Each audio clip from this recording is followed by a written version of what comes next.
이제 테마를 해서 보내야 되는 신은 수문대신인데요. 이 수문대신 같은 경우는 만약에 그 제자의 뭐 아버지가 돌아가셨어. 근데 살아생전에 하시던 버릇 같은 게 있으실 거 아니에요? 눈을 찌긋찌긋거린다는 버릇이 있었어. 그럼 그 제자가 그 행동을 그대로 해요. 그러면 그 제자는 선생 눈에는 그게 온전한 신이 아닌 게 보이지만 이 제자는 아, 우리 아버지가 그렇게 했었는데 우리 아버지가 신으로 왔나 보다 하고서 받아들이게 되거든요. 아무것도 모르는 애동제자는.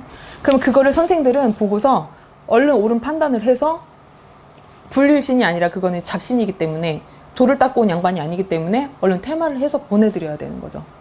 그거를 그대로 냅둘 때는 수문대신이 자꾸 집안 다른 형제나 내 가족한테 뻗어나가면서 집안의 풍파를 일으켜요. 그래서 그게 종당에는 신의 풍파로 이어지기 때문에 안 좋은 일이 계속 생겨버리게 되죠.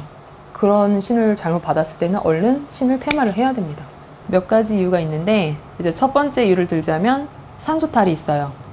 이제 산소탈 같은 경우는 산소의 좌양이 맞지 않는 경우, 그리고 산소의 비석을 잘못 세웠을 경우, 이제 조상이 거기에 안정적으로 계시질 못하고 자꾸 들뜨는 거죠. 그러는 경우에는 남한테 가서 부탁을 할 수 없잖아요. 그러니까 내 자손한테 와서 이제 산소를 옮겨주거나 이 산소탈을 막아달라고 하고자 해서 이렇게 자꾸 찾아오시는 경우가 있고, 또 하나의 경우는 자손한테 어떤 불길한 징조가 있을 때, 뭔가 안 좋은 일이 생길 것 같을 때 조상이 미리 나타나서 어떤 그런 암시를 주고자 해서 나타나시는 경우도 있습니다.